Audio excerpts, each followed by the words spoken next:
أعوذ بالله من الشيطان الرجيم أعوذ بالله من الشيطان الرجيم بسم الله الرحمن الرحيم. La gloire et la louange sont à celui qui alterne le jour et la nuit au gré de sa volonté. Que la paix et la bénédiction soient sur la plus noble des créatures, le prophète Muhammad alayhi salatu wassalam. Depuis des temps immémoriaux, les périodes de fin d'année du calendrier grégorien sont les périodes pendant lesquelles l'on assiste à des pléthores de débats entre musulmans et chrétiens. Bien évidemment que nous avons des savants sous la main pour répondre à des questions très intéressantes sur ces thèmes-là. Monsieur Ouattara Koulibaly Ibrahim, théologien en religion comparée, conférencier et pareil fondateur de l'association AJMPAM, Association des élèves, Association des jeunes musulmans pour la paix et la miséricorde.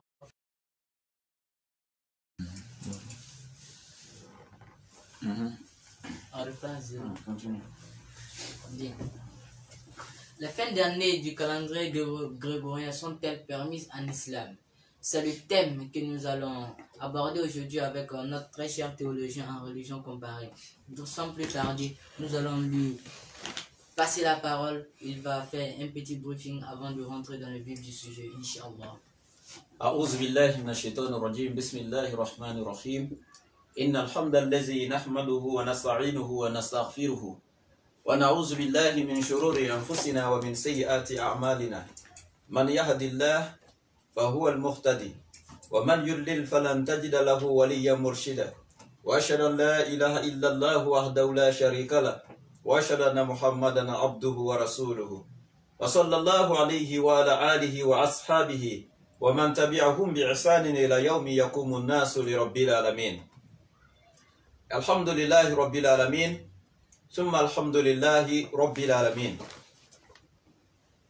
يا جماعة المسلمين والمسلمات أسلم عليكم بتحيات الإسلام وهي السلام عليكم ورحمة الله وبركاته. وعليكم السلام ورحمة الله تعالى وبركاته. الحمد لله رب العالمين.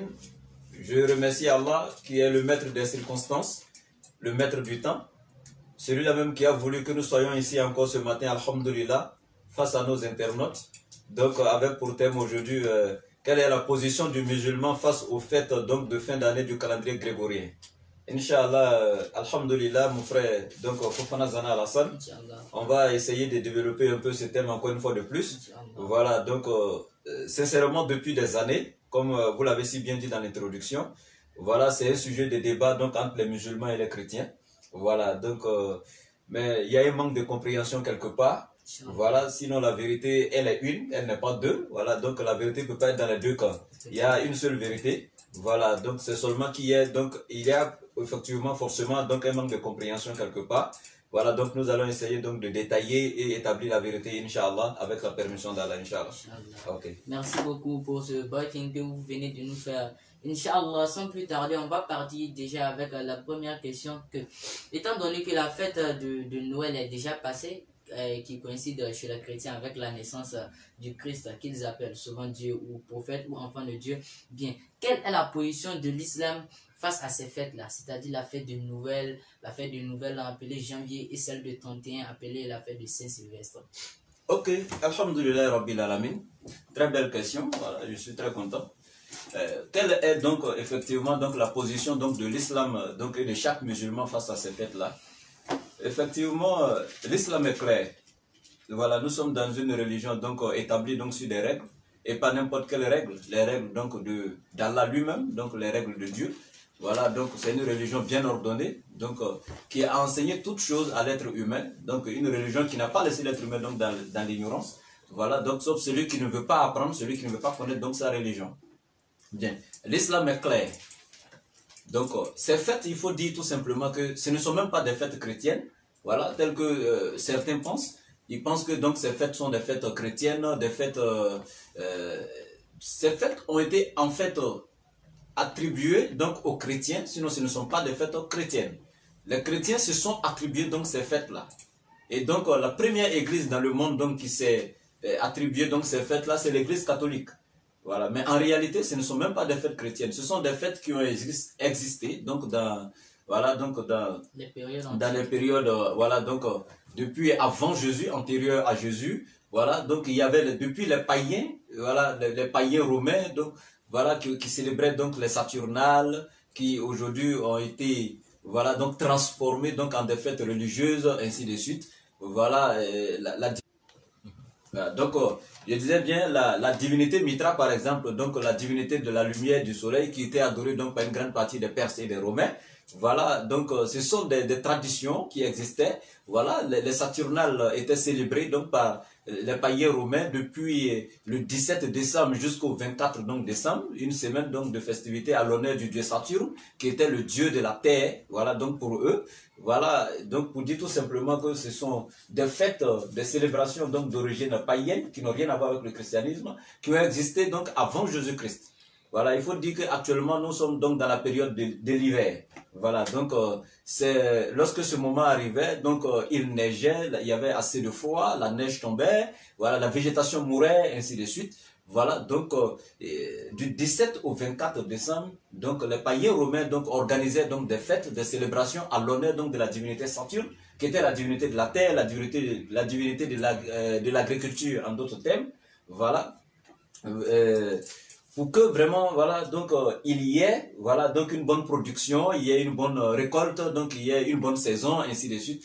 C'est cette divinité donc qui était honorée à travers donc ces festivités-là. Et surtout, voilà, le nouveau soleil qui devait sortir, voilà, donc pour éclairer, donc donner les rayons, redonner vie à la végétation, naissance à tout ce qui mourait, ainsi de suite. Voilà, donc permettre aux êtres humains de vaquer à leurs occupations, ainsi de suite. Donc ce nouveau soleil était célébré aussi. Voilà, donc voilà un peu les célébrations païennes donc, qui existaient en ce moment-là. Parce que les Romains avaient plusieurs divinités. Donc il faut voir par exemple Luna, qui était une divinité, voilà, une déesse, la déesse Luna, qui son nom a été attribué aujourd'hui au premier jour de la semaine, donc selon le calendrier grégorien, donc qui est lundi, donc Luna dies, le jour de Luna, donc qui est lundi. Donc mardi qui est donc le dieu de la guerre, le dieu Mars, qui a été attribué à mardi. Donc mercredi qui était le dieu, donc Mercure, donc qui était le messager de Dieu. Voilà, et jeudi qui est Jupiter, donc le dieu du ciel et le père de toutes les divinités. Voilà, donc Vénus qui était la déesse donc de l'amour, qui a été attribuée donc à vendredi. Et samedi qui était le dieu Saturne, donc qui est le dieu de la terre, comme nous disons. Donc les Saturnales étaient célébrés donc à l'honneur donc du dieu Saturne du 17 donc au 24 décembre. Voilà, et comment est-ce que cette histoire de Noël est venue? Comment est-ce que les chrétiens donc, se sont attribués donc, cette fête de 24 au 25 décembre, ainsi de suite.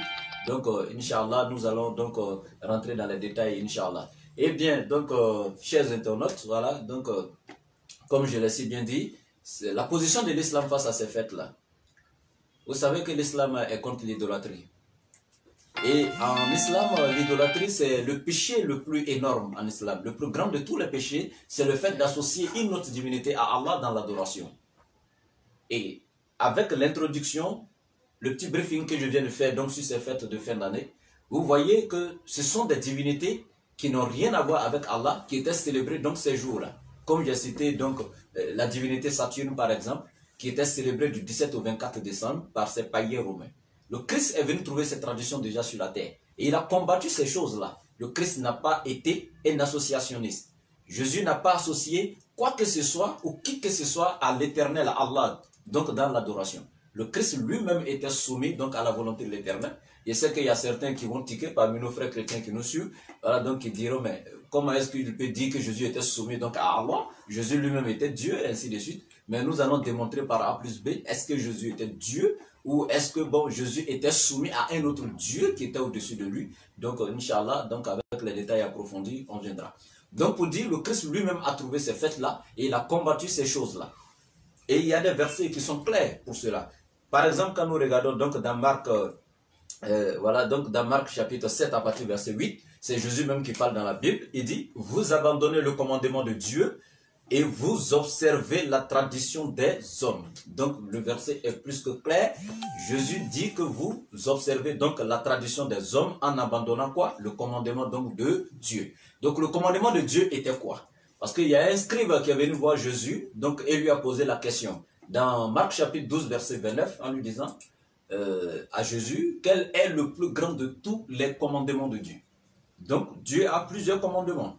Mais il demande le plus grand, celui qui est au-dessus de tous les commandements de Dieu. Est-ce que vous voyez? Donc Jésus maintenant va répondre au monsieur. il dit tout simplement, dans Marc 12, 29, hein, il donne, bon, je donne dans la langue liturgique, parce que généralement nous lisons donc la Bible dans les langues. Jésus répond au monsieur, il dit, Shema Israël, Adonai Elohim, Adonai Ehad. Donc il dit, Shema Israël, Adonai Elohim, Adonai Ehad. Il dit, écoute Israël, le Seigneur notre Dieu est l'unique Seigneur. Il utilise le nôtre ici, parmi les adjectifs possessifs, il dit notre Dieu. Donc le vôtre et le mien. Voilà, donc le vôtre plus le mien, donc ça donne le nôtre. Donc il dit, le plus grand de tous les commandements, c'est de reconnaître l'Éternel, ton Dieu, comme l'unique, l'aimer de tout ton cœur, de toute ton âme, de toutes tes forces et de toutes tes pensées, ainsi de suite. Comme dans Matthieu chapitre 22, effectivement, donc il a détaillé cela au verset 42 encore, et il dit, de ces deux commandements-là dépendent toute la loi de Dieu ainsi que tous les prophètes. Donc, le fait d'aimer le Seigneur ton Dieu, sans l'associer à qui ou à quoi que ce soit dans l'adoration, l'aimer de toute ta force, de toute ton âme, de toute ta personne, et ainsi de suite, Jésus dit, c'est le plus grand de tous les commandements. Et ce qui est clair. Donc, c'est pourquoi il nous dit, c'est dans Marc chapitre 7, verset 8, il dit, vous abandonnez le commandement de Dieu et vous observez donc la tradition des hommes. Et donc, voici un peu donc des traditions d'hommes, voilà, que Jésus est venu trouver sur la terre, des célébrations donc à l'honneur de fausses divinités, voilà, donc comme les Saturnes, les Jupiter, donc les Vénus, et ainsi de suite, qui n'ont rien à voir avec donc la révélation divine. Noël ne trouve aucune trace donc dans la Bible. Voilà. Ici, je ne réponds pas encore à ta question directement, mon frère, en disant quelle est la position de l'islam, mais je donne d'abord la position même du christianisme. Pourquoi? Parce que les musulmans qui fêtent aujourd'hui donc ces fêtes de fin d'année disent que c'est une fête des chrétiens et que les chrétiens sont nos frères parce que Jésus était un prophète de Dieu et que le Coran nous dit qu'on ne doit pas faire de distinction entre les messagers de Dieu. Donc vu que nous accrochons à ces fêtes parce que pour nous ces fêtes donc sont des fêtes chrétiennes, mais moi je vous démontre en même temps que ce ne sont même pas des fêtes chrétiennes. Donc du coup vous vous accrocherez à qui? Aux païens romains, donc aux adorateurs de la divinité Mitra, ainsi de suite. Donc là, ça c'est un autre cas. Mais si vous vous approchez à ces fêtes parce que pour vous, ce sont des fêtes chrétiennes, moi je vous détaille par A plus B, donc que ce ne sont pas des fêtes chrétiennes. Voilà, donc je continue ici en quoi disant. Donc ce ne sont pas donc des fêtes chrétiennes. Le christianisme n'a rien à voir avec ces fêtes. Aucune trace donc de ces fêtes ne se trouve dans le christianisme. Quand vous regardez par exemple le sapin de Noël, c'est un arbre, disons, excusez-moi, c'est un arbre qui a été divinisé, un arbre qui est adoré, ainsi de suite. Pourquoi? Je vous ai dit, durant l'hiver, donc il y avait le froid, la neige qui tombait, la glace et autour, donc les rayons de soleil donc, qui ne sortaient plus normalement, donc du coup la végétation mourait. Et lorsque toute la végétation mourait, il y avait seulement qu'un seul arbre qui ne mourait pas, qui restait toujours en vie. Et les gens étaient étonnés, les païens romains étaient étonnés de voir que toute la végétation meurt et il n'y a seulement qu'un seul arbre qui ne meurt pas. Mais pourquoi cet arbre ne meurt pas? Donc du coup, pour eux, cet arbre serait l'arbre de l'éternité et de la vie. Donc, ça devient pour eux l'arbre de l'éternité et de la vie. C'est pourquoi l'arbre ne meurt pas. Donc du coup, ils ont donc commencé à adorer donc cet arbre-là. Donc du coup, chacun voilà, donc, trouvait voilà, un morceau de cet arbre qu'il déposait chez lui dans sa maison, donc pour bénir sa famille, voilà ce qui concerne la vie, la longévité et ainsi de suite. Donc ce qui est grave. Donc voilà comment cet arbre a été divinisé et donc ce sapin a été voilà, donc, honoré et ainsi de suite. Et quand vous regardez aujourd'hui les jeux de lumière que nous voyons sur donc, voilà, le sapin de Noël et ainsi de suite, donc ces décors-là, parce que effectivement, naturellement, lorsqu'il faisait nuit, durant l'hiver, lorsqu'il faisait nuit, comme j'ai dit, la glace qui tombait, la neige, donc ainsi de suite, les morceaux de glace. Donc cet arbre qui ne mourrait pas restait là comme ça, donc sur une grande étendue de glace. Donc, et les morceaux de neige qui tombaient flottaient sur donc, les feuilles donc, de l'arbre de ce sapin-là. Et lorsque la lumière de la lune frappait dessus, on sentait que ça brillait avec les morceaux de glace qui tombaient donc, sur les feuilles. Donc la lumière de la lune qui frappait dessus durant la nuit, donc ça donnait une excellente image à voir, ainsi de suite. Donc voilà. Cette histoire de maquiller donc, le sapin avec donc, des jeux de lumière et ainsi de suite. Voilà, donc ce sont des choses qui ne figurent ni dans la Bible, ni dans aucun livre donc révélé par l'Éternel. Et donc ce vieillard que nous voyons qui est représenté par le Père Noël ou autre, n'a pas ses traces dans la Bible. Ce n'est ni Jésus, ni qui que ce soit dans la Bible. Voilà, ce vieillard n'était rien d'autre qu'une divinité représentée par les Romains, par un vieillard qui donnait donc du 24 donc au 25 décembre qui sortait, voilà, donc de nulle part, qui donnait Donc cette divinité pour les Romains, c'était juste le dieu de la divinité de la végétation, voilà, donc de la forêt. Voilà, c'est un vieillard qui était représenté, donc voilà, qui était assis, qu'on représentait étant assis donc sur un chariot, si je veux dire, et qui était tiré par des serres, donc sur la glace, disons, voilà. C'est pourquoi vous voyez les arbres, souvent, l'image du Père Noël, il est assis sur un petit chariot, il y a des serres avec les cornes et autres qui sont en train de le tirer, donc sur la glace, ainsi de suite. Donc pour eux, c'était la divinité de la végétation. Et comme c'est un mythe, comme en réalité, ce n'est pas une réalité, donc il n'y a pas de Dieu de la végétation en dehors d'Allah, voilà, en dehors de l'éternel Dieu, donc il fallait représenter cette divinité fictive-là, voilà, en un vieillard qui surgissait, qu'il choisissait parmi un vieillard qui se maquillait, qui sortait, et qui était habillé en tout vert. Avant, donc, voilà, c'était en tout vert à l'origine que cette divinité, voilà, depuis le temps des Romains, s'habillait, parce que c'était la divinité de la végétation, donc du coup, il prenait la couleur de la nature. Donc, il était habillé en tout vert avec une belle barbe blanche qui sortait, qui donnait des cadeaux aux enfants. Et comme aujourd'hui, nous voyons le Père Noël en rouge-blanc, c'est juste la société Coca-Cola qui a utilisé donc l'image de cette divinité pour faire la promotion de leurs produits, de leurs boissons. La société Coca-Cola, dans ces dernières années-là, voilà comment il a eu la couleur du rouge-noir, la couleur même donc de leurs boissons, de la société, le rouge-blanc. Donc pour dire tout simplement que ça n'a rien à voir avec donc, des célébrations divines, ce n'est ni une fête chrétienne, ainsi de suite. Mais comment est-ce que le christianisme s'est retrouvé donc au centre de ces choses-là? Sans rentrer dans donc, tous les détails, voilà, on a assez de questions à toucher, donc voilà, c'est pourquoi je vais très rapidement, hein, je vais très rapidement parce que voilà, on n'a pas assez de temps, il y a beaucoup de sujets à toucher, voilà, donc je dis bien que comment est-ce que donc le christianisme donc s'est retrouvé donc au centre de ces fêtes-là. Je commence avec la fête de Noël, que je viens de détailler, qui n'a rien à voir avec le christianisme. Je commence, quand bien même qu'elle est déjà passée, hein, nous sommes le combien aujourd'hui? Nous sommes le 28 décembre, voilà, mais on va quand même donc faire un petit briefing et continuer donc vers les deux fêtes qui restent, parce qu'il y a trois grandes fêtes dans le mois de décembre. Voilà, il y a la fête donc de Noël, il y a la fête donc du 31 décembre, la Saint-Sylvestre, et la fête de l'an, qui est donc le 1er janvier pour certains. Voilà, donc nous allons dire comment est-ce que les chrétiens se sont retrouvés donc au centre de ces fêtes-là. Il faut dire, c'est l'empereur donc Aurélien, donc qui a été donc celui qui a accepté, voilà, de faire donc de cette tradition-là donc une religion, voilà, et qui a associé donc ces choses-là au christianisme pour la première fois, voilà, donc dans le monde. Et le pape Libère, d'abord l'empereur Aurélien, lui en 274 de notre ère, après Jésus-Christ en 274, a accepté donc d'officialiser cette tradition, comme j'ai dit, donc ces célébrations, voilà, donc ces festivités qui étaient en l'honneur donc des divinités païennes. C'est le pape Aurélien, l'empereur Aurélien, qui a décidé donc de faire de cette tradition-là une religion d'État à Rome. Et après avoir validé et fait de cette tradition une religion d'État, donc maintenant c'est le pape Libère, qu'on appelle Libérus, donc le pape Libère, qui va maintenant trouver le 25 décembre et officialiser donc partout à Rome que le 25 décembre serait donc la naissance du Christ. Pourquoi? Parce que les Romains, ils avaient pour habitude donc d'adorer des idoles, des divinités donc humaines, humainement représentées parmi eux, qu'ils connaissaient très bien. Donc tu ne pouvais pas venir voir un Romain et lui dire il y a un Dieu qui existe, qui est invisible, qu'on ne peut pas voir, alors que lui il a déjà sa divinité qui est visible, qui est à côté de lui là. Comment est-ce qu'on peut laisser ce qui est visible pour aller se prosterner devant ce qui est invisible? Donc du coup, il fallait trouver une stratégie pour pouvoir convaincre ces gens-là.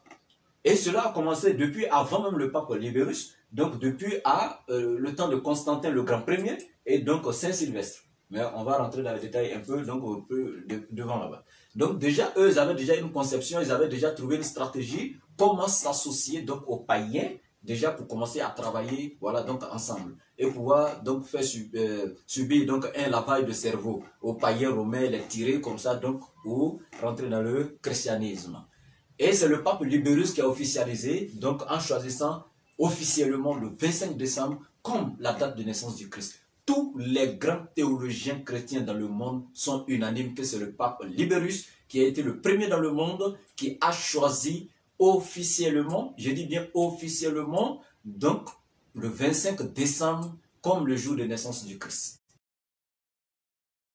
Rien à voir avec la naissance du Christ. La naissance du Christ n'est écrite dans aucun livre révélé, ni dans aucun document de l'histoire chrétienne. Tous les grands historiens donc chrétiens, tous les grands théologiens chrétiens n'ont mentionné la date de naissance exacte du Christ dans aucun document. Donc c'est le pape Libère qui a été le premier à officialiser cela. Donc comme je l'ai si bien dit, il fallait trouver une stratégie comment donc toucher donc les Romains. Voilà une stratégie pour pouvoir les tirer pour entrer dans le christianisme. Donc du coup, nous leur faisons savoir que la divinité soleil qu'ils adoraient, voilà, donc n'était pas la vraie divinité, mais le vrai soleil qui était donc la vraie divinité du soleil et n'était rien d'autre que Jésus-Christ. N'était rien d'autre que Jésus-Christ. Et Luc chapitre 1 verset 78, c'est ce verset donc quoi que les chrétiens en ce moment-là ont utilisé donc pour justifier voilà cette histoire de Jésus serait donc la divinité voilà, de la lumière qui était donc représentée par le dieu Mitra, né un 25 décembre disons. Donc ils prennent ici le verset en disant grâce aux entrailles de la miséricorde de notre Dieu, en vertu de laquelle le soleil levant nous a visités d'en haut. Donc le soleil levant qui nous a visités d'en haut n'était rien d'autre que donc le Christ. Dans Luc chapitre 1 verset 78. Donc voici le verset donc, sur lequel se sont appuyés pour remplacer maintenant la divinité soleil qui était adorée par les païens romains qui était le dieu Mitra en la personne de Jésus-Christ qui serait le nouveau soleil qui nous a visités donc d'en haut. Et donc, des gens qui adoraient déjà des divinités, tu ne peux pas venir leur dire que Jésus est un humain, donc de laisser ces divinités leur Dieu pour adorer un être humain. Ils n'allaient pas accepter. Donc du coup, faisant de Jésus la vraie divinité de la lumière qui nous a visités d'en haut, donc il ne pouvait plus être un être humain, on ne pouvait plus l'humaniser, voilà, pour que les Romains l'acceptent. Il fallait le diviniser maintenant, il fallait dire que Jésus était Dieu.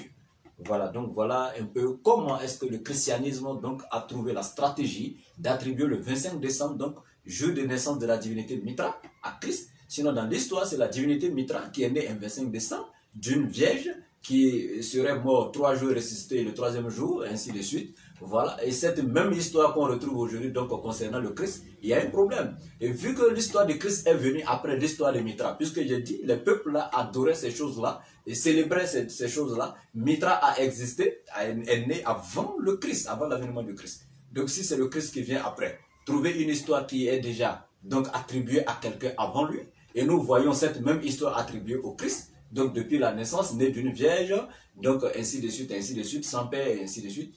Nous voyons qu'il y a un problème. Donc voilà. Donc à ce niveau, je m'arrêterai là, ici, donc à ce qui concerne la position du christianisme, donc face à ces fêtes-là, ça n'a rien à voir avec des fêtes chrétiennes. Maintenant, quant aux musulmans, vous qui fêtez, les musulmans qui fêtent, donc qui célèbrent ces fêtes-là en disant que ce sont des fêtes de chrétiens, les chrétiens sont nos frères, et donc on peut ensemble donc célébrer avec eux, il n'y a rien de mal à cela, et ainsi de suite. J'ai dit à ces frères musulmans qu'ils n'ont rien compris de leur religion, et ils n'ont rien compris, même en dehors de leur religion, en ce qui concerne le christianisme et autre chose. Alors, si pour vous c'était une fête d'origine chrétienne, si pour vous le 25 décembre était la date de naissance du Christ, et que le Christ faisait partie des prophètes et messagers d'Allah, pour vous peut-être. Donc si c'est pour cela que vous célébriez ces festivités-là, maintenant qu'on vient de vous démontrer que ça n'a rien à voir avec le christianisme, ça n'a rien à voir avec le Christ, maintenant quelle est votre position? Que pouvez-vous dire maintenant? Quelle est votre position? Allez-vous continuer ou allez-vous vous repentir donc, et demander pardon à l'Éternel Allah à qui vous avez désobéi? Parce que le 25 décembre qui a été attribué à Christ, en disant que c'est le jour de sa naissance, et Christ est honoré le 25 décembre. Tout ce qui se fait le 25 décembre durant la fête de Noël, c'est un honneur pour eux qu'ils attribuent à Jésus-Christ. Alors qu'en réalité, ces païens qui sont venus avant disaient quoi? Disent natalis solis invictus. Disent natalis solis invictus. En romain, pour dire tout simplement le jour de la naissance de la divinité du soleil. Donc le jour de la naissance de la divinité soleil. Donc pour eux, c'était le jour de naissance de la divinité soleil qui était donc la divinité, voilà, qui était adorée, la divinité Mitra. Maintenant, ici, vous verrez, le Christ maintenant qui va dire quoi? C'est en vain qu'il il a été clair. Nous musulmans, nous ne pouvons pas célébrer cette fête-là avec les chrétiens. C'est impossible. Parce que le prophète alayhi salatu wassalam nous a déjà démontré dans sa sunna, dans le tafsir du Coran, dans l'enseignement divin, parce que c'est lui qui était le mieux placé donc, de nous enseigner donc, la religion, puisque Allah dit wa anzalna ilayka dhikra litubayyina lin-nasi ma nuzila ilayhi. Donc c'est sur toi Muhammad que nous avions donné donc le rappel, donc la sunna, la sagesse, afin que par celle-ci, tu puisses expliquer le mieux possible aux êtres humains ce qui leur a été révélé de la part du Seigneur. Donc c'est lui qui était le mieux placé de nous expliquer donc ces choses-là. Mais le prophète Muhammad alayhi salatu wassalam, il nous dit, il prophétise en nous disant quoi? Il dit, vers la fin des temps, il y arrivera un moment où vous suivrez les pas de ceux qui vous ont précédés. Vous les suivrez pas à pas, en pas par en pas. Vous les suivrez pas à pas. Même si ces gens-là rentraient dans le trou des lézards, vous y rentrerez derrière eux. Et les sahaba qui étaient là autour, c'est une prophétie, hein? Il pose la question à Rasoul. Il dit, sont-ils les chrétiens et les juifs? Et Rasoul lui répond, mais en dehors de qui d'autre? C'est bel et bien eux. Donc vous les suivrez dans leur passion, hein, voilà, dans leur tradition, ainsi de suite, dans leur comportement. Vous les imiterez, vous les suivrez pas à pas, en pas par en pas. Vous les suivrez partout où ils iront. Vous allez abandonner vos traditions, vous allez abandonner votre religion, vous allez abandonner vos valeurs, vous allez abandonner votre dignité et vous allez suivre ces gens-là. Il prophétise, le prophète alayhi salatu wassalam. Et les sahabas qui lui demandent, est-ce que ce sont les juifs et les chrétiens? Et Rasoul lui répond, mais en dehors de qui d'autre? Effectivement, c'est eux. Mais pourquoi Rasoul nous dit cela? Regardez un peu la sourate al-Fatiha, la sourate de l'ouverture en islam, la mère du Coran. La sourate qu'Allah lui-même nous a imposé de réciter dans toutes nos prières. Que ce soit des prières obligatoires, des prières surrogatoires, des prières facultatives. Dans n'importe quelle prière, la sourate al-Fatiha est obligatoire pour chaque musulman. Tel que Rasoul nous a dit, nulle prière ne sera agréée pour celui qui prie, donc sans réciter donc la mère de la kitab, la Fatiha. Donc sa prière ne sera pas agréée. Que ce soit une prière obligatoire, surrogatoire, facultative, tu vas réciter donc la Fatiha. La Fatiha se passe dans la prière, elle se passe de toutes les autres sourates, mais toutes les autres sourates du Coran ne peuvent se passer de la Fatiha. C'est-à-dire que tu peux réciter la Fatiha seule, sans réciter une autre sourate donc dans la prière, ta prière est valide, selon les juristes musulmans. Mais, si tu récites même tout le Coran dans une prière sans la Fatiha, ta prière n'est pas valide. Maintenant, cette sourate qu'Allah nous a imposé de réciter, il y a une sagesse parce qu'Allah ne nous impose rien comme ça au hasard. Et le hasard n'existe pas en islam. Allah nous impose de réciter cette sourate-là dans notre prière. Et cette sourate-là commence par les louanges à Allah lui-même. Donc cette sourate commence par les louanges adressées à l'éternel Allah, ainsi de suite. Et quelque part, Allah nous impose dans cette sourate de lui demander certaines choses. Il nous impose dans cette sourate de faire des doigts. Et il commence en disant quoi? Ihdina siratal mustaqim. Donc nous implorons Allah en lui disant Ihdina siratal mustaqim. Guide-nous sur le chemin de la droiture, pas sur le droit chemin. Parce que le chemin de l'enfer est droit jusqu'aussi en enfer. Donc le chemin de la droiture est différent du droit chemin. Donc il dit guide-nous sur le chemin de la droiture. Ihdina siratal mustaqim. Et il ne s'arrête pas là. Il dit Siratal lazina an'amta alayhim. Il dit guide-nous sur le chemin de ceux que tu as comblés, donc de tes bienfaits. C'est Allah qui nous impose de lui demander, voilà, donc, voilà, de nous guider sur le chemin de la droiture. Et continue en nous disant, le chemin de ceux que tu as comblés de tes bienfaits. Donc, de tes bienfaits, qui sont ceux-là? Donc, le Coran va nous détailler cela. On regarde donc la sourate 4, la sourate des femmes, et à partir du verset 69, voilà, Allah va nous dire, quiconque obéit à Allah et aux messagers, ceux-là seront avec ce qu'Allah a comblé de ses bienfaits. Donc, vous voyez ici, nous disons quoi? Ihdina, dans la Fatiha, Ihdina, guide-nous, Siratul Mustaqim, sur le chemin de la droiture. Et nous ne nous arrêtons pas là, nous continuons, nous précisons le chemin de qui? Siratul Lazina an'amta alayhim, le chemin de ceux que tu as comblés de tes bienfaits. Donc, et Allah va nous dire quoi ici? Wa man yuti'illaha wa rasula fa'ulaika ma'al lazina an'ama Allahu alayhim minan nabiyyina wa siddiqina wa shuhada'i wa salihin wa hasuna ulaika rafiqa. Sadaqallahu al-azim. Et il dit quoi ici? Donc, comme nous précisons dans la Fatiha, la voie de ceux que tu as comblés de tes bienfaits, guide-nous sur leur voie. Et qui sont ceux que Allah a comblés de ses bienfaits? Allah même va nous les énumérer ici. En nous disant quoi? Dans la sourate 4, verset 69, il dit, quiconque obéit à Allah et aux messagers, ceux-là seront avec ceux qu'Allah a comblés de ses bienfaits.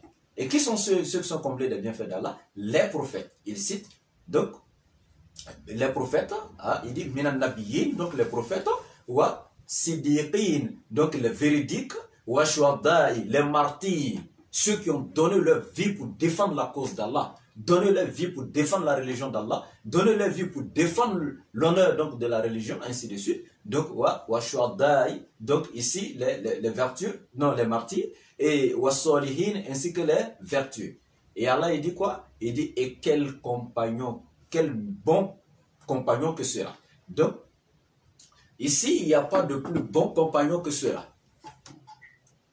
Donc, quand nous prions dans la sourate al-Fatiha, voilà un peu ce que nous demandons à Allah. C'est énorme. Mais nous ne connaissons malheureusement pas le sens de ce que nous disons. Parce que voilà, les musulmans sont limités. Ils ne sont pas aujourd'hui investis donc, dans la recherche de la science, telle que Rasul nous a encouragé, nous a demandé, ainsi de suite. Donc voici un peu ce qu'Allah a comblé de ses bienfaits. Les prophètes, donc les martyrs, donc les véridiques, donc les vertueux, ainsi de suite. Donc nous demandons à Allah de nous guider sur le chemin de ceux-là. Et Allah ne s'arrête pas là. Il nous impose encore à faire une autre doigt. En disant quoi? Ghayril maghdubi alayhim waladdallin. Donc, il nous dit quoi ici? La première séquence du verset, il dit Ghayril maghdubi alayhim. Il dit non le chemin, c'est-à-dire on lui demande de nous guider sur le chemin de la droiture, le chemin de ceux qu'il a comblés de ses bienfaits, y compris les prophètes, donc les véridiques, les martyrs, les vertueux, ainsi de suite. Mais on lui dit ensuite, mais non le chemin de ceux qui ont encouru ta colère. Donc Allah ne nous guide pas sur le chemin de ceux qui ont encouru ta colère. Ghayril maghdubi alayhim. Non le chemin de ceux qui ont encouru ta colère. Et on ne s'arrête pas là, on continue en disant waladdallin. Et non le chemin des égarés. Ceux qui se sont égarés donc sur le chemin de la droiture. Maintenant, qui sont ceux qui ont encouru la colère d'Allah, dont on demande à Allah de ne pas nous guider sur le chemin? Qui sont ceux qui se sont égarés du chemin de la droiture? Et donc on demande à Allah aussi, donc à la fin de la Fatiha, de ne pas nous guider donc sur leur chemin. Qui sont ceux-là? La question a été posée au prophète Mohammed alayhi salatu wassalam. Comme c'est lui qui était le mieux placé donc de nous expliquer le sens du Coran, tel que je vous ai dit, tel qu'Allah a dit, donc wa anzalna ilayka dhikra litubayyina lin-nasi ma nuzila ilayhim. Voilà, c'est lui qui a reçu la sagesse par laquelle il a expliqué aux êtres humains, voilà donc de la meilleure façon ce qui leur a été révélé de la part de leur Seigneur. Maintenant, la question sera posée au prophète alayhi salatu wassalam. Qui sont ceux qui ont encouru la colère d'Allah, dont on demande à la Fatiha à ce qu'Allah ne nous fasse pas donc ressembler à ces gens-là et de ne pas nous guider sur leur chemin? Rasul va répondre à ses sahaba, il va dire alayhi salatu wassalam, humul yahoud.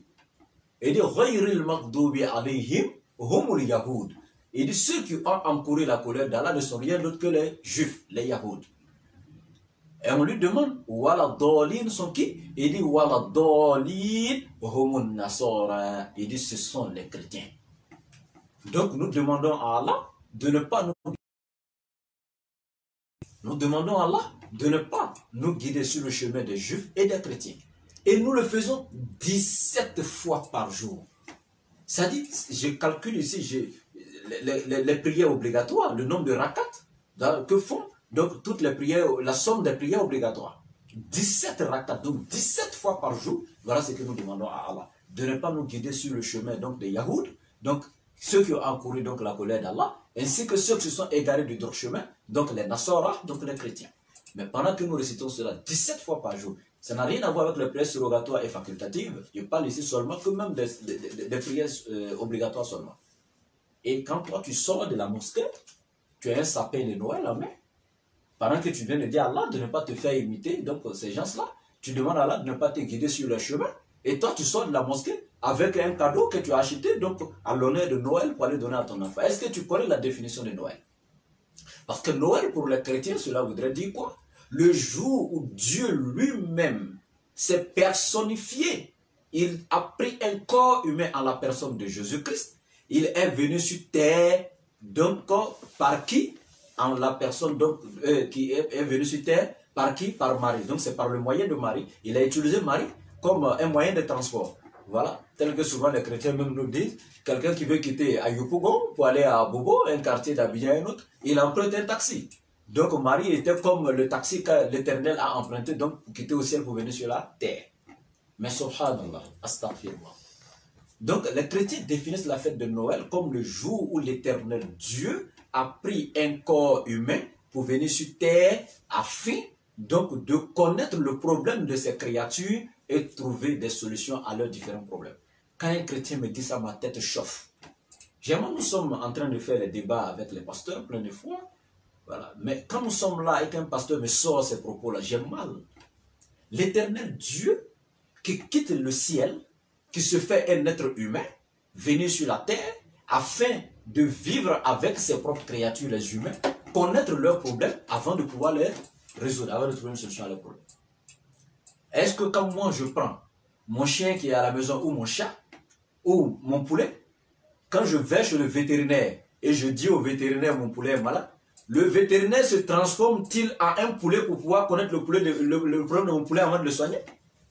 Est-ce que quand moi je prends mon chien pour voir le vétérinaire, ici à Bougnali qui est docteur Savané, est-ce que quand je prends mon poulet je vais chez docteur Savané ou mon chien, docteur Savané se transforme-t-il en un chien avant de trouver la solution au problème de mon chien? Mais comment voulez-vous que l'Éternel Allah se transforme d'abord à un être humain avant de connaître le problème de ses créatures? Vous limitez la puissance de l'Éternel. Salomon a été questionné en ce qui concerne la descente de l'Éternel sur la terre. Dans 2 Chroniques 6, verset 18, Salomon a crié, il dit, mais quoi? L'Éternel Dieu pourra-t-il véritablement habiter avec l'être humain sur la terre? Alors que voilà que les cieux et les cieux des cieux ne peuvent le contenir, à plus forte raison que la maison que moi, Salomon, j'ai bâtie. Salomon dit, mais quoi? Quoi écrit avec point d'exclamation à la fin pour exprimer un étonnement? Salomon était étonné de ces propos-là. Parce qu'il sait que c'est impossible. Il dit, l'Éternel Dieu pourra-t-il habiter véritablement avec l'être humain sur la terre? Alors que voilà que les cieux et les cieux des cieux ne peuvent le contenir. À plus forte raison, la maison que moi, Salomon, j'ai bâtie, le temple de Jérusalem. Alors, si les cieux ne peuvent contenir Dieu, si la maison que Salomon a bâtie ne peut contenir Dieu, comment voulez-vous que c'est le ventre de Marie qui contienne Dieu? Subhanallah. Subhanallah. Durant 9 mois. Donc ici, c'est une doctrine d'origine satanique, d'origine païenne, et des musulmans non avertis qui se permettent donc de faire la promotion donc de ces fêtes-là, inciter donc les frères musulmans à aller donc pratiquer ces choses-là. Parce que, alors que Rasoul, nous voyons à la fin de la Fatiha, nous venons ici donc de dire clairement, Rasoul nous a dit, voilà, Dolim, ce sont les chrétiens, donc nous ne devons pas, donc nous demandons à Allah, même 17 fois par jour, comme j'ai dit, de ne pas nous laisser ressembler à ces gens, de ne pas nous guider sur leur chemin. Mais comment se fait-il que nous revenons contre les paroles, nous nous contredisons, c'est-à-dire notre comportement contredit maintenant notre prière, nos propos. Donc nous sommes des hypocrites, subhanallah, sans le savoir. Nous sommes des hypocrites, subhanallah. Donc, Rasoul nous dit, alayhi salatu wassalam, man tashabbaha bi qawmin fahuwa minhum. Quiconque imite un peuple devient l'un de leurs. Quiconque imite un peuple devient l'un de leurs. C'est clair. Et Allah va nous dire dans la sourate 5, si je ne m'abuse, au verset 50, Allah va nous dire clairement dans la sourate 5, sourate al-Maïda, il va nous dire Ya ayyuhallazina amanu, la tattakhizul yahuda wa nasara awliya'u ba'duhum awliya'u ba'd. Et qui croyez, ne prenez ni pour alliés, donc les chrétiens et les juifs, car ils sont alliés les uns des autres. Et dit quoi? Wa may yatawallahu minkum fa innahu minhum. Et quiconque les prend parmi vous pour alliés devient l'un de leurs. Quiconque parmi vous, les musulmans, prend donc un chrétien ou un juif pour allié devient donc l'un de leurs. Automatiquement, le Coran est clair. Et c'est ce verset que Rasoul a corroboré. Donc avec la disque qui nous dit Man tashabbaha bi qawmin fahuwa minhum. Quiconque imite un peuple devient l'un de leurs. Donc voici un peu la position donc de l'islam. C'est que ce ne sont même pas d'abord des fêtes chrétiennes pour les musulmans qui la soutiennent, qui pensent qu'on peut la fêter parce qu'elle appartient à leurs frères chrétiens. Bon, en réalité, voilà, ce n'est même pas une fête chrétienne. Les chrétiens même sont étrangers dans cette fête. Voilà, donc si vous fêtez parce que c'est pour les chrétiens, alors je pense que vous devez vous désarmer. Vous devez arrêter de fêter parce que ça n'appartient pas aux chrétiens. Voilà, et voilà, donc ces musulmans aussi doivent savoir que la définition de la fête de Noël que je viens de donner, le jour où Dieu serait venu en personne sur la terre, et une fois que tu acceptes de célébrer Noël, c'est comme si tu étais d'accord avec les chrétiens que Dieu serait personnellement venu sur la terre en la personne de Jésus, donc par une mère en la personne de Marie. Alors tu dis en même temps indirectement que Dieu lui-même, Allah, a menti dans le Coran. Parce que quand il dit l'am yalid ou l'am yulad, il n'a pas été engendré et il n'a pas engendré. Donc il n'a pas engendré, il n'a pas été engendré non plus. Donc Allah qui n'a pas engendré n'a pas d'enfant et qui n'a pas été engendré non plus. Donc ça c'est les chrétiens qui disent que Jésus est Dieu, ceux qui définissent la fête de Noël comme le jour où Dieu lui-même est venu sur la terre. Donc par une mère en la personne de Marie. Donc alors qu'Allah nous dit qu'il n'a pas été engendré, donc il n'a pas de mère. Subhanallah. Maintenant, ce qui est encore grave, il y a des chrétiens qui pensent que Jésus serait donc le Fils de Dieu. Eux, ils ne croient pas que Jésus serait Dieu, comme ceux qui pensent que c'est Dieu lui-même qui est descendu. Mais pour eux, Jésus serait le Fils de Dieu. Les autres fils de Dieu dans la Bible, c'est au sens figuré. Mais Jésus, Fils de Dieu, c'est au sens propre donc du terme. Mais qu'est-ce qu'Allah va nous dire dans le Coran? Est-ce qu'un musulman peut accepter aussi de suivre les chrétiens qui pensent que Jésus serait Fils de Dieu? Parce que pour ceux qui pensent qu'il est Dieu venu, on vient de répondre, mais ceux qui pensent qu'il est le Fils de Dieu qui est né ce jour. Maintenant, s'il est le Fils engendré de Dieu, cela voudrait dire Dieu a fait quoi avec Marie pour avoir Jésus? Parce que quand on parle d'engendré dans le dictionnaire, c'est ce qui sort entre les jambes d'eux. Donc, c'est une énormité, c'est grave le fait de dire que Jésus serait donc le Fils engendré de Dieu. Parce que là, cela voudrait dire que Dieu a fait quoi? Vous voyez? Ça ne sortirait pas de moi ma bouche, mais vous comprenez déjà, donc chers internautes. Donc ici, Dieu a un enfant qui est né ce jour, qui est venu sur terre, alors qu'il nous dit dans le Coran, l'am yalid, je n'ai point d'enfant. Il n'a point engendré. Donc tu contredis un verset coranique. Et on continue dans la sourate Mariam, la sourate donc de la mère même de Jésus dans le Coran. Allah nous dit quoi? La sourate 19, à partir du verset 88, Allah dit وَقَالُوا اتَّخَذَ الرَّحْمَنُ وَلَدًا. Il dit, et ils ont dit, le tout miséricordieux s'est attribué un enfant. Qui ont dit cela? Ce sont les chrétiens. Donc tous ceux qui sont chrétiens sont d'accord que Jésus sera le Fils de Dieu. Et il y en a qui sont allés plus loin en disant qu'il était Dieu lui-même. Mais en disant qu'il est Fils de Dieu, voilà ce qu'Allah dit. Et ils ont dit, le tout miséricordieux s'est attribué un enfant. Donc cela voudrait dire que c'est eux qui ont forgé ce mensonge contre l'Éternel. C'est pourquoi l'Éternel commence le verset en disant, et ils ont dit. C'est eux qui ont dit. C'est comme le nom chrétien qu'ils se sont attribués. L'Éternel ne les a pas donné le nom chrétien. Jésus n'était même pas chrétien. Le nom de la religion de Jésus, c'était l'islam. Le nom chrétien n'est pas un nom donné par l'Éternel. C'est un nom qu'ils se sont attribués. C'est une religion qu'ils ont formée eux-mêmes. C'est pourquoi dans la sourate 5, si je ne m'abuse au verset 12 ou 14, l'Éternel va nous dire, l'Éternel nous dira, et parmi ceux qui disent, nous sommes chrétiens. Et il dit donc ceux qui disent nous sommes chrétiens. L'Éternel, quand il commence toujours, c'est qu'ils se sont attribués eux-mêmes, sans lui, son accord l'Éternel, il commence en disant ceux qui ont dit. Ceux qui ont dit. Tel qu'il a dit, ceux qui ont dit qu'ils sont chrétiens. Donc ce n'est pas l'Éternel qui les a donné donc ce nom. Voilà. Donc il dit, ils ont dit le tout miséricordieux s'est attribué un enfant. L'Éternel continue en disant, laqad ji'tum shay'an idda. Il dit, vous avancez certes là une chose abominable. Subhanallah. Une chose que l'Éternel traite d'abominable. Toi, musulman, tu supportes cette thèse-là, cette théorie-là, et tu te permets de célébrer la naissance du fils du soi-disant fils de Dieu avec l'écriture le 5 décembre. Alors que l'Éternel vient de dire dans le Coran que c'est une chose abominable qu'ils ont avancé dans les propos. En disant que l'Éternel a eu un fils et qui est né le 25 décembre. Subhanallah. Et l'Éternel continue en disant, Takadu samawatu yatafattarna minhu. Wa tanshaqul ardu wa taqirul jibalu hadda. Il dit, peu s'en faut que les cieux ne s'entrouvent à ces mots, que la terre ne se fende et que les montagnes ne s'écroulent. Donc, vous voyez, les cieux même, la terre ainsi que les montagnes, peu s'en faut que les cieux même ne s'entrouvent à cause de ces mots-là. Que la terre ne s'écoule, ne se fende, ainsi que les montagnes, juste parce qu'ils ont proféré des paroles monstrueuses, des paroles abominables. Hein? Donc, il dit, Anda'aw li rahmani walada, du fait qu'ils ont attribué un enfant au tout miséricordieux. Subhanallah.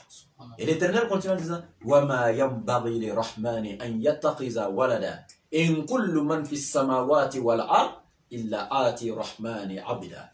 Il dit, l'Éternel Dieu, qui est le tout miséricordieux, il ne lui convient nullement pas de s'attribuer un enfant. Parce que les causes pour lesquelles les créatures ont besoin d'enfants, l'Éternel est exempt de toutes ces causes-là. L'Éternel n'a pas besoin d'enfants parce qu'un jour il vieillira pour que l'enfant s'occupe de lui.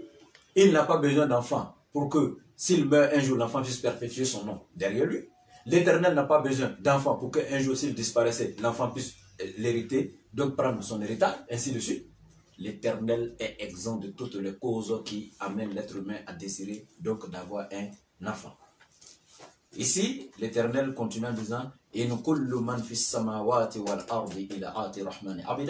tous ceux qui sont dans les cieux et sur la terre, donc se rendront auprès du tout miséricordieux le jour du jugement dernier, sans exception, en tant que ses serviteurs, pas en tant que ses enfants, en tant que ses serviteurs. Aucun d'entre eux n'est enfant de l'Éternel.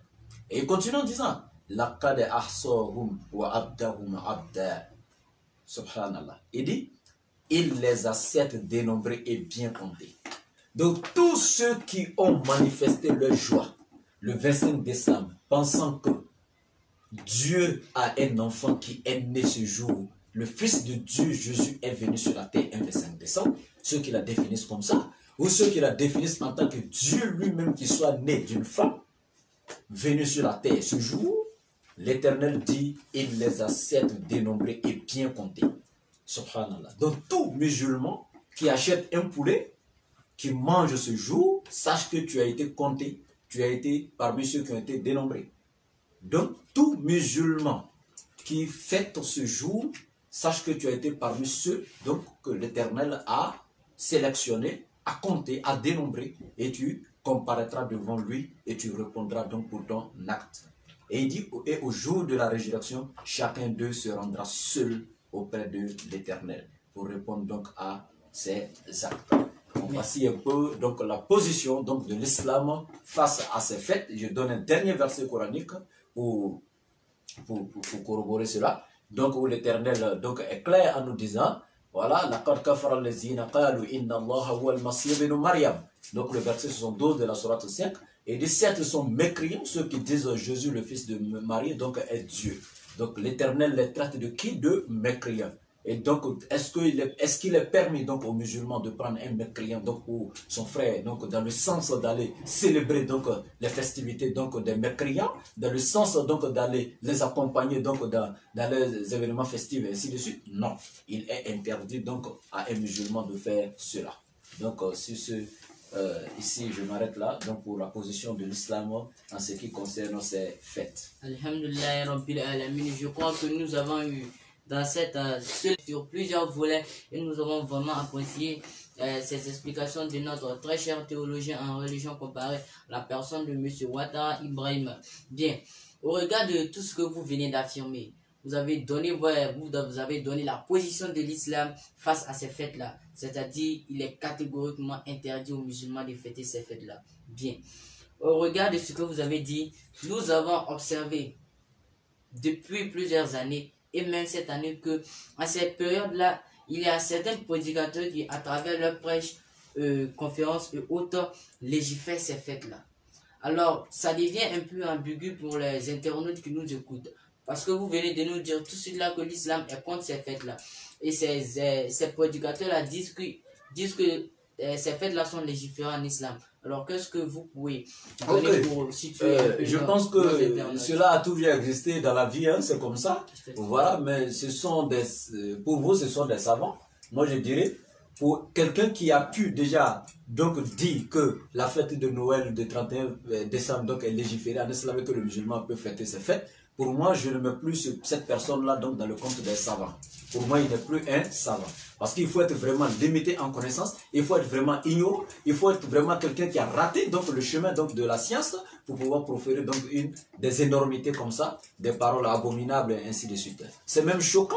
C'est choquant de voir effectivement des soi-disant savants en islam qui légifèrent donc ces fêtes en disant aux musulmans donc de les célébrer. Avec quoi? Et sur quoi s'appuie-t-il? Quelles sont les preuves? Moi, par exemple, quand je viens de vous démontrer, chers internautes, par A plus B, m'appuyant sur la Bible et le Coran, donner des versets par-ci et par-là. Maintenant, quand toi, tu légifères ces fêtes-là, tu t'appuies sur quoi?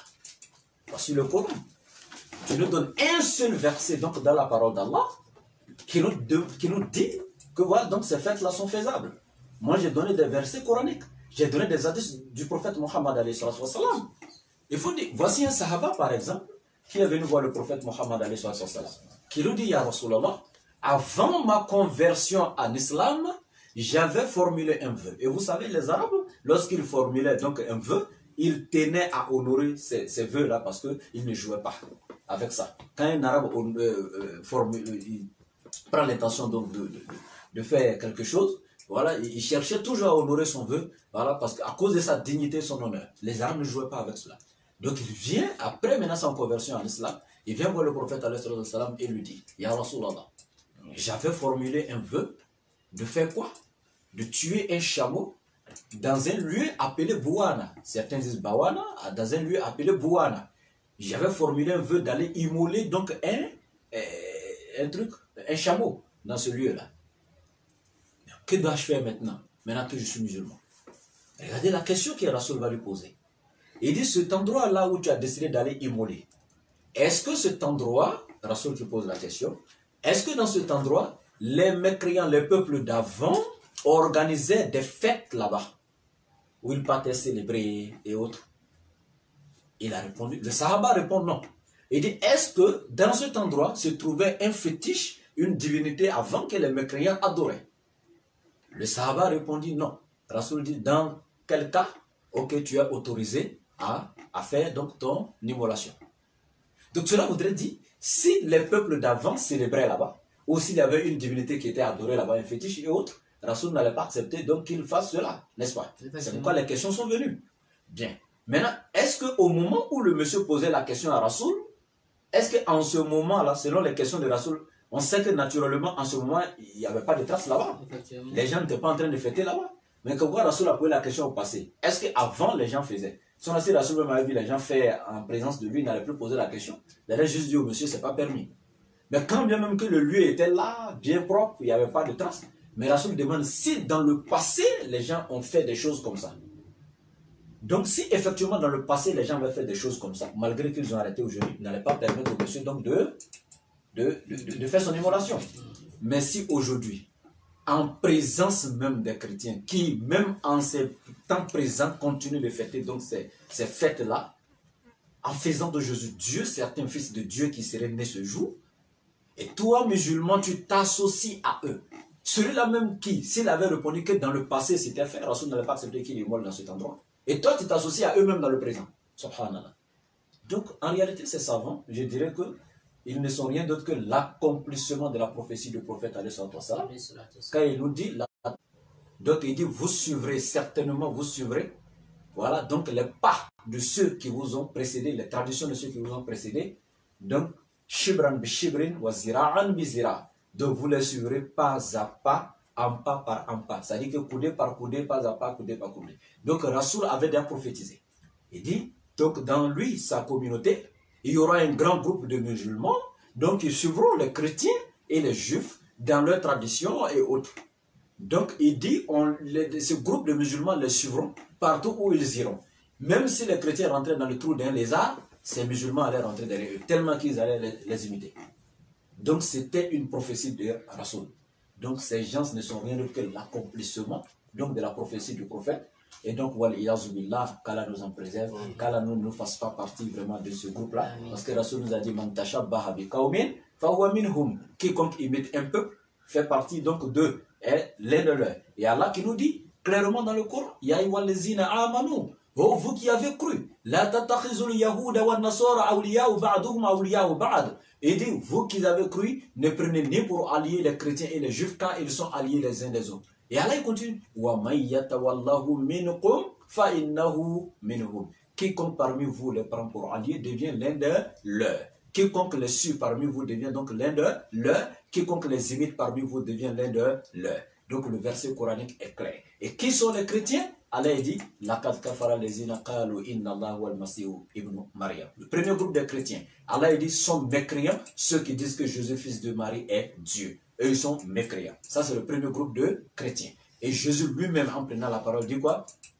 Il dit,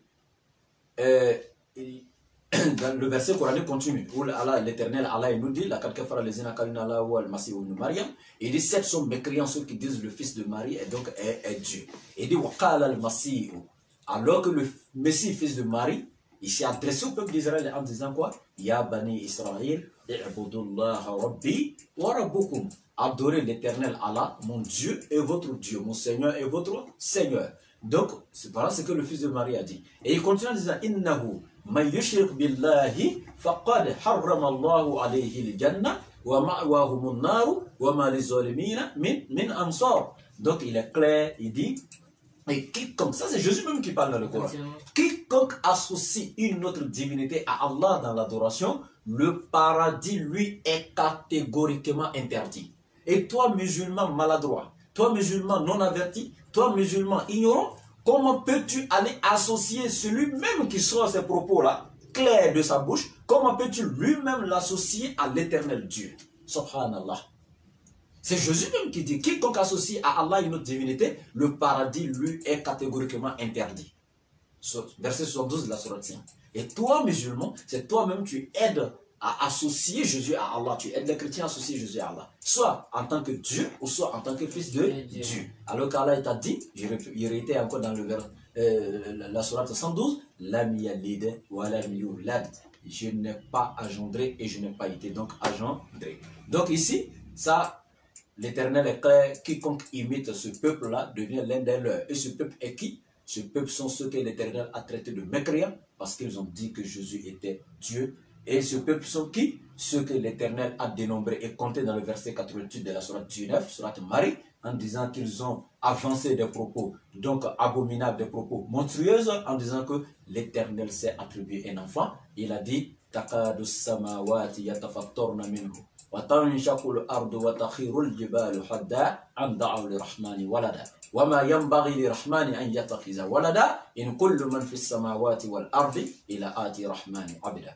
Donc ces savants sont des savants non avertis, ce sont des savants qui ont une science limitée, ou ce sont des savants qui ont certes la science mais qui ont manqué la compréhension de la science, ou qui ont même compris la science mais qui ont décidé de faire business donc derrière le nom d'Allah, derrière le nom de l'islam, donc pour juste avoir le matériel de ce monde ou jouir donc des bienfaits de ce monde, mais ils ne pratiquent pas l'islam et ne l'enseignent pas avec la crainte, Inch'Allah, divine. Allah nous en garde. Allahumma Oustaz, vous venez de donner aussi, comme on appelle, des solutions à nos très chers internautes, mais vous avez fait une petite escale sur un point, c'est concernant la doctrine de la divinisation de Jésus-Christ. Et il y a une doctrine dans le christianisme qui le demande très clairement, la doctrine de la théophanie, qui dit que Jésus-Christ serait Dieu, Jésus-Christ est Dieu et serait venu sur la terre en homme, en la personne de Dieu,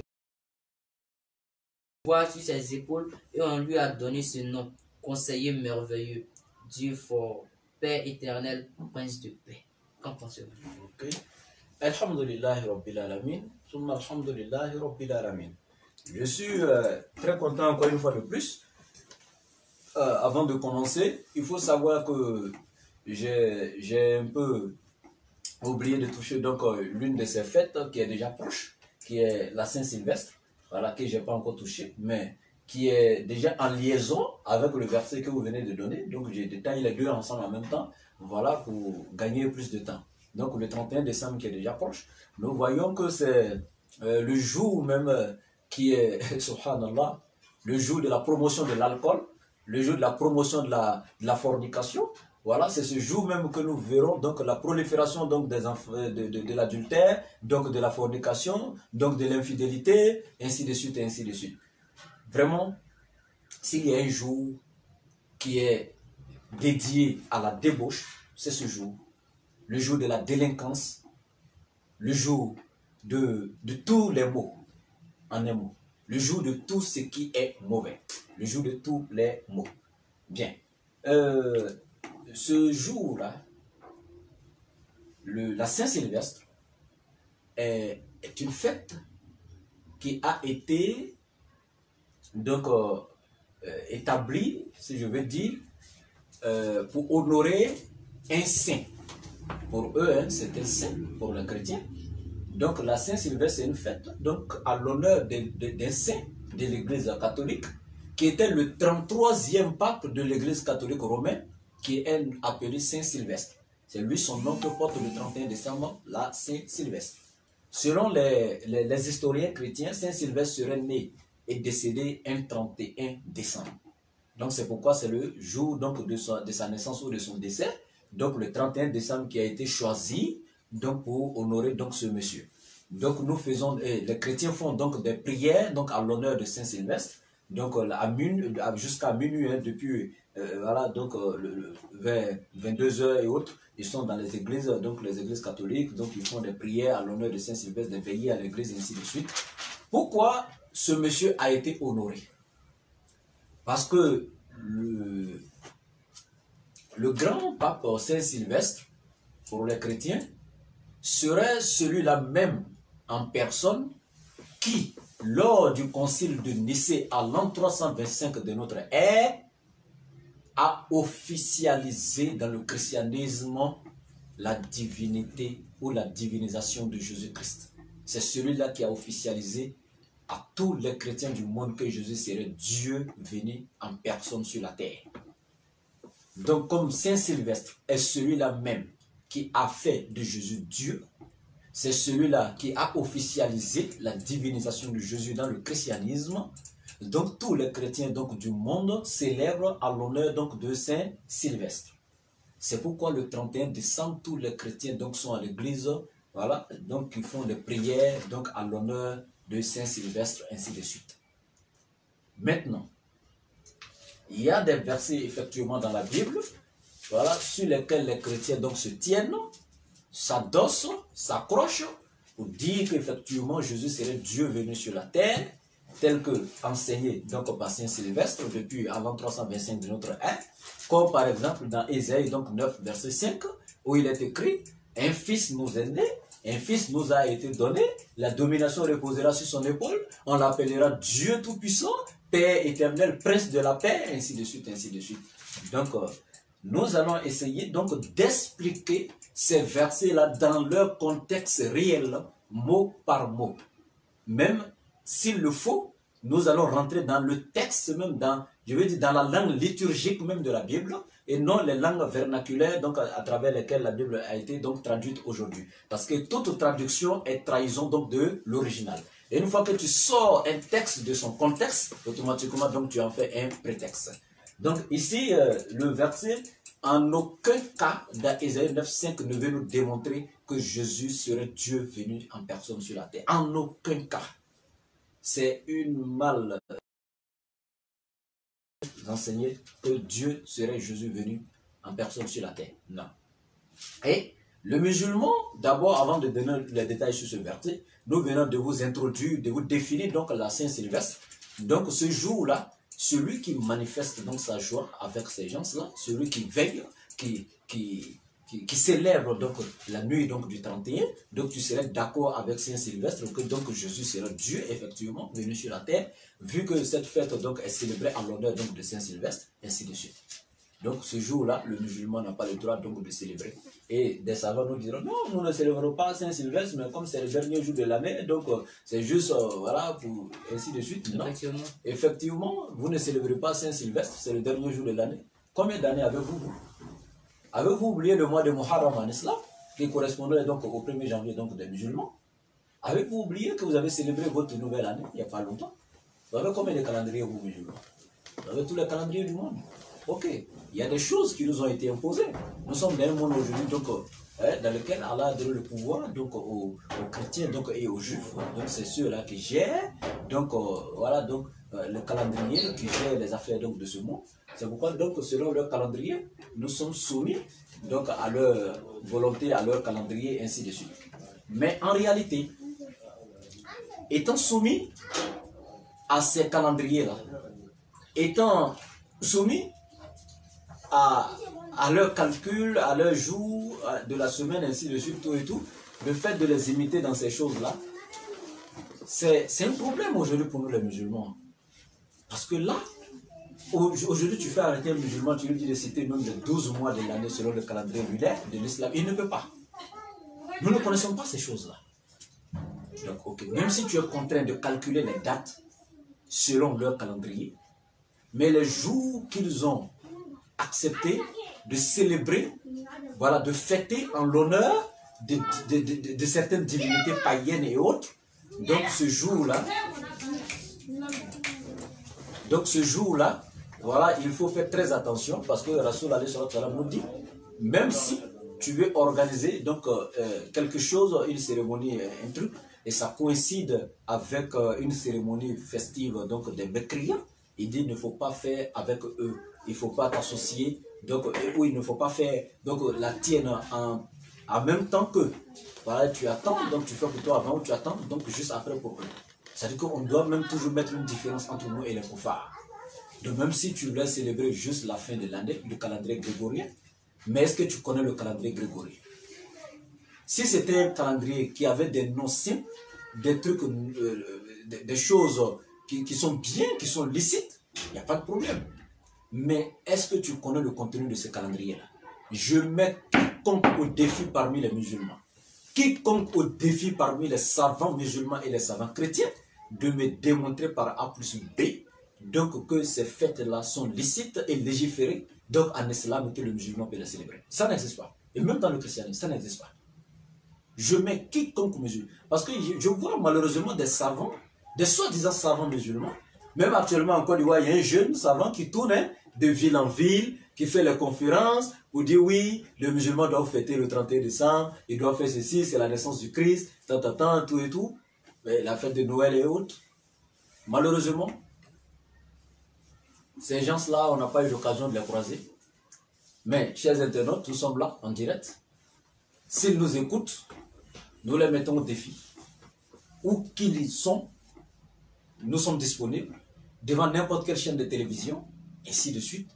S'ils sont vraiment savants, s'ils ont les preuves, s'ils ont vraiment donc l'art de convaincre, ainsi de suite, nous sommes là et nous sommes prêts à les affronter. Ça n'existe pas. Tu ne peux pas me dire non, c'est pas Saint-Sylvestre qui a fait de Jésus Dieu que je suis en train d'honorer le 31, mais c'est juste parce que bon, l'année tend à sa fin, parce que je calcule, je fais aussi mes calculs à l'école ou voilà, dans mon lieu de travail avec le calendrier grégorien, donc c'est aussi un calendrier pour les musulmans, ainsi de suite. Je dis, si par contrainte, tu travailles avec ce calendrier au travail ou autre, ça c'est par contrainte. Mais est-ce que tu connais le calendrier, le contenu de ce calendrier pour dire que tu vas le célébrer? Hein? Janvier, tu sais ce que le mois janvier veut dire? Janvier, ça vient de Janus. C'est le nom de la divinité Janus, la divinité de l'ouverture, la divinité du commencement, le dieu des années.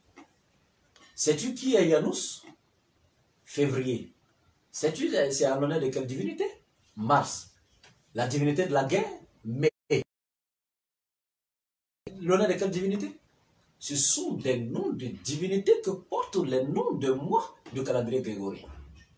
Donc c'est-à-dire que c'est un calendrier qui est monté, donc qui a été créé pour honorer des divinités, subhanallah. Hein? Et toi, c'est avec ce calendrier que tu te permets de fêter. Hein? Les dates de ce calendrier, c'est avec si par contre tu le fais dans ton lieu de travail ou autre, là tu dois demander pardon à l'Éternel. tu dois savoir même que c'est pas contrainte et que c'est pas normal. Donc là, tu dois toujours te repentir et tout et tout. Mais si tu es contraint, tu fais cela, et que même tu te prends la tête même tu as dit que tu ne sais même pas que c'est une contrainte, et que tu devais demander pardon à l'Éternel, mais tu te mets même à célébrer ça, jusqu'à même autoriser à légiférer ça. Nous sommes là, nous sommes prêts à démontrer par A plus B. N'importe quel savant serait prêt à nous affronter, Inch'Allah, avec les preuves donc à l'appui. Maintenant, donc pour dire tout simplement, ce sont des célébrations d'origine satanique. Comme je viens de dire, le 1er janvier, la fête de l'an, c'est janvier, ça vient de Janus. Janus qui est la divinité donc du commencement. Donc cela voudrait dire quoi? Le premier jour de la nouvelle année 2021, qui est le 1er janvier, est en l'honneur de Janus, donc le dieu du commencement pour les Romains. C'est ce jour qu'on tuait les poulets, on mangeait bien, on célébrait donc à l'honneur de Janus qui nous a donné l'année précédente et qui va nous donner une nouvelle année encore. Donc on célébrait Janus pour qu'il nous donne la bénédiction, le bonheur et tout ce qui est bien donc dans la nouvelle année. Voilà, donc c'est pourquoi tu vois, ils se promènent de cour en cour, ils se bénissent au nom de Janus.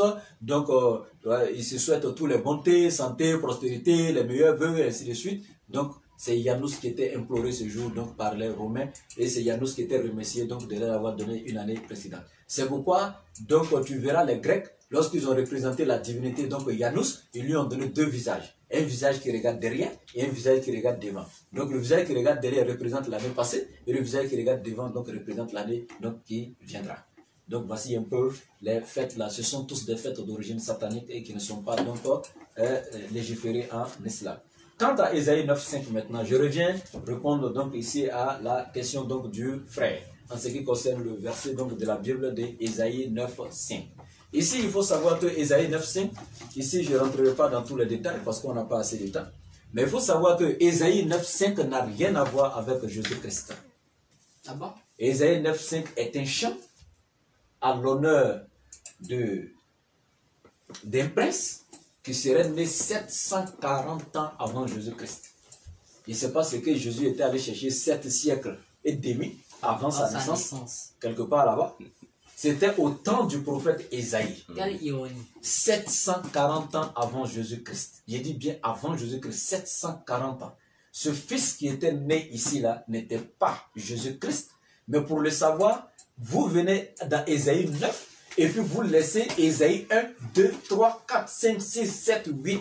Vous sautez dans Ésaïe 9. Comment comprendre un texte en sautant l'introduction? Comment comprendre un texte en commençant par le développement? Tu n'as pas introduit. Ésaïe 7, même juste 2 chapitres avant le 9, tu sautes le 9, tu sautes le 8, tu prends le 7 à partir du verset 14. Ésaïe 7, verset 14. Verset 14, qu'est-ce qu'il nous est dit au verset 14 ici? C'est pourquoi le Seigneur lui-même nous donnera un signe. Vous donnera, c'est pas à toi. Hein? Vous donnera un signe. Oui. Voici, la jeune femme est enceinte. Oui. Elle va enfanter un fils. Oui. Et elle lui donnera le nom d'Emmanuel. Il mangera du lait caillé et du miel jusqu'à ce qu'il sache rejeter le mal et choisir le bien. Ok. Et il dit, car avant que l'enfant sache rejeter le mal et choisir le bien, elle sera abandonnée. La terre dont les deux rois te jettent dans l'épouvante. Ok, je m'arrête là. Ésaïe 7,14 nous parle de la naissance d'un enfant ici. Il dit, voici, la jeune femme est enceinte. N'est-ce pas? Ésaïe chapitre 7, verset 14. L'enfant qui est né ici, c'est qui? Quand tu prends Ésaïe 7, depuis au verset 1er, tu connais déjà qui est cet enfant. C'est le fils du roi Akaz, qui s'appelle Ézéchias. Le fils même qui est né s'appelait Ézéchias. Son papa, c'est le roi Akaz. Il dit ici au temps d'Akaz. C'est écrit au temps d'Akaz. Ce n'est pas au temps de Jésus. 740 ans, Akaz a vécu. 740 ans. Et c'est au temps d'Akaz. C'est écrit Ésaïe chapitre 7, verset 1. Au temps d'Akaz, fils de Yotam, fils d'Ozias, roi de Juda. Donc, il dit, roi d'Aram, monta avec Pékas, fils de Remaliou,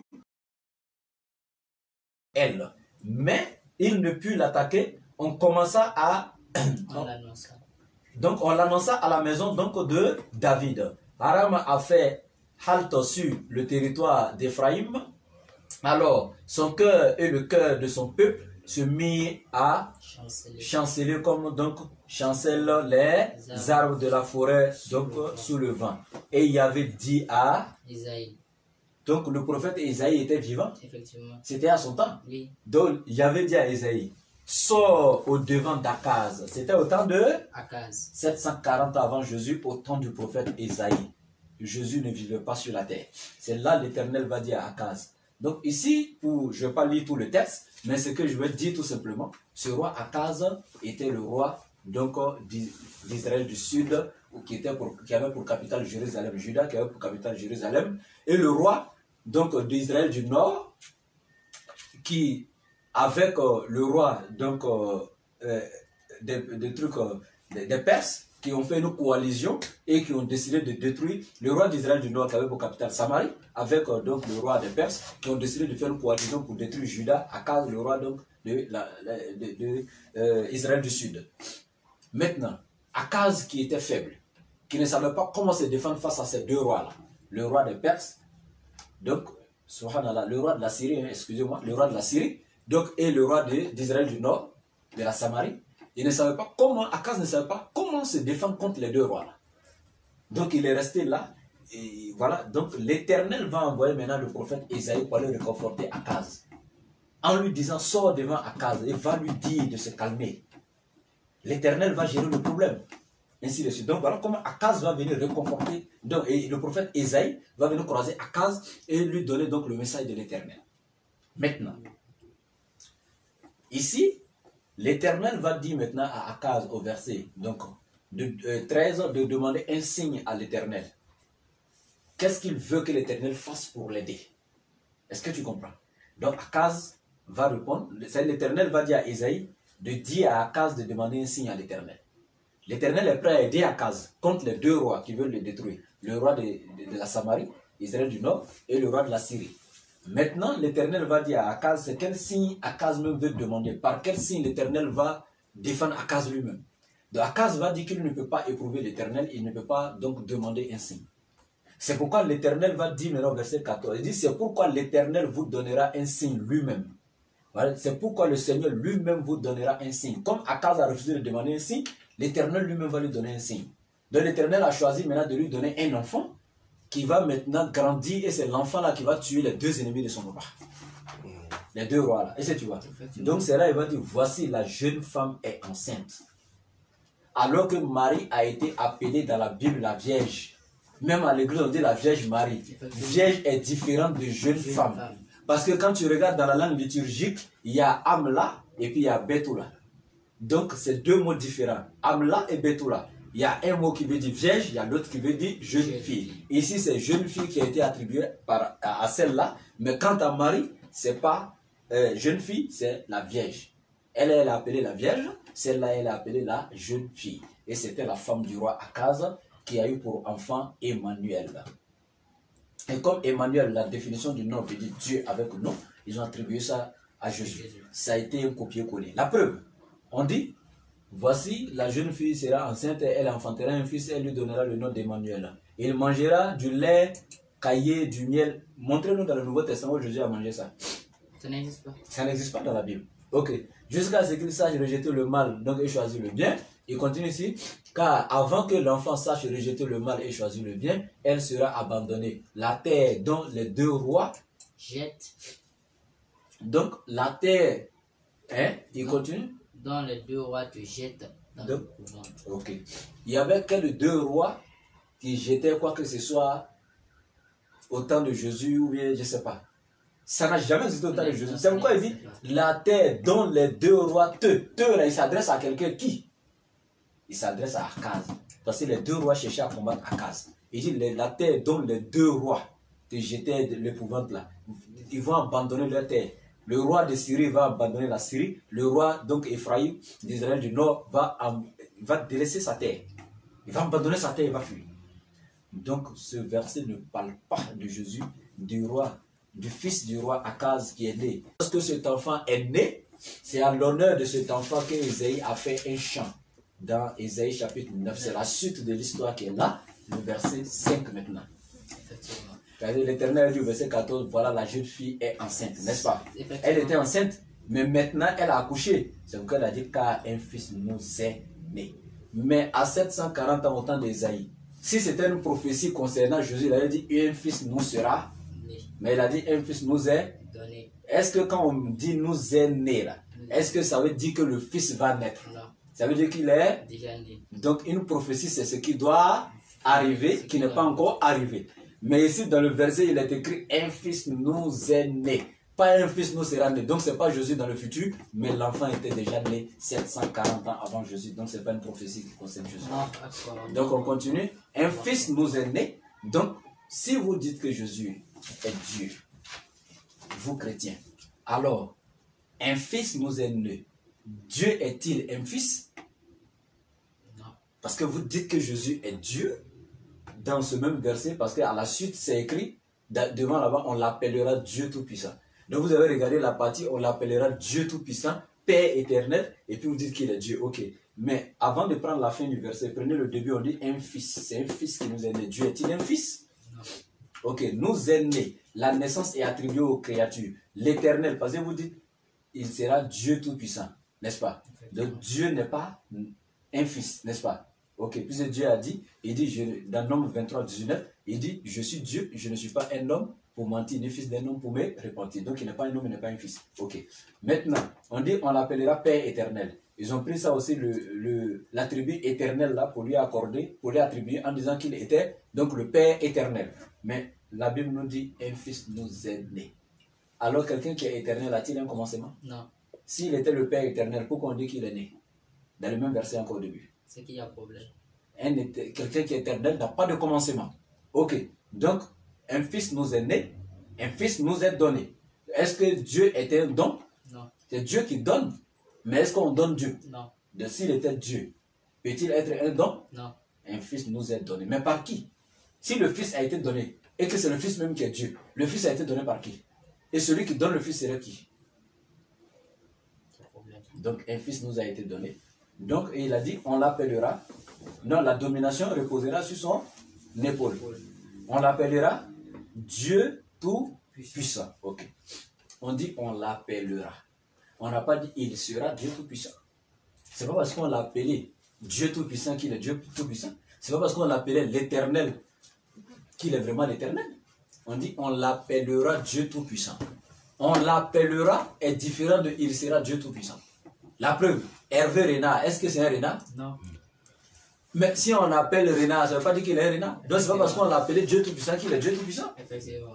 Voilà. Parce que nous voyons généralement, chez nous ici à Malinké, on appelle des filles Nyama Nyama. Est-elle une poubelle? Non. Est-ce que Nyama l'envers hors du ciel? Non. Non.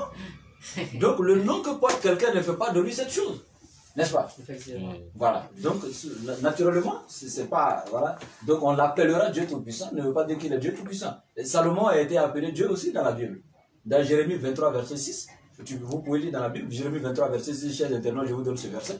Et il dit, et la postérité de David que l'Éternel suscitera, donc voilà, un fils qui sera le germe, donc pendant qu'il régnera, donc Israël sera gouverné dans la justice, ainsi de suite. Et il dit, voilà le nom dont on l'appellera l'Éternel, notre justice. De Salomon, fils de David, quand l'Éternel a annoncé, a prophétisé, donc par le prophète Jérémie sa naissance, il a dit quoi? Salomon sera né. Voilà, il sera donné à David. Pendant qu'il sera roi, ainsi de suite, lorsqu'il gouvernera Israël, Israël sera donc dans la justice, ainsi de suite, ainsi de suite. L'Éternel dit quoi? Voilà le nom dont on appellera Salomon l'Éternel, notre justice. Mais as-tu déjà vu un chrétien quelque part qui adorait Salomon? Non. Parce qu'il a eu l'attribut de l'Éternel, notre justice. Salomon n'a jamais été éternel. Est-il vivant aujourd'hui? Non. Donc c'est pas parce qu'on t'appelle comme ça que tu serais. Salomon a été appelé aussi dans la Bible l'Éternel, notre justice. De Ésaïe 9.5 n'a rien à voir donc avec la divinité de Jésus.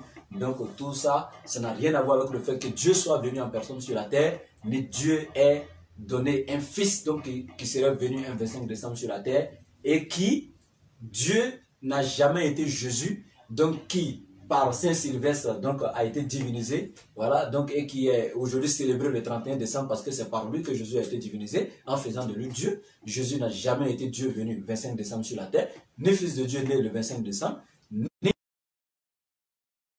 Donc ici, chers internautes, je pense que nous allons donc nous arrêter ici aujourd'hui. Voilà, donc prochainement on va continuer avec l'émission. Demain, Inch'Allah, nous serons en ligne et nous allons vous donner encore plus de détails. Et demain, Inch'Allah, on va vous nourrir avec une nourriture spirituelle. vraiment qui, après l'avoir mangé, voilà, vous n'aurez plus faim, Inch'Allah. Donc qu'Allah nous aide, qu'il nous guide sur le chemin de la droiture et qu'il nous inonde tous donc dans le seigneur de sa miséricorde. De sa miséricorde. Sur ce, assalamu alaikum wa rahmatullahi ta'ala wa barakatuh.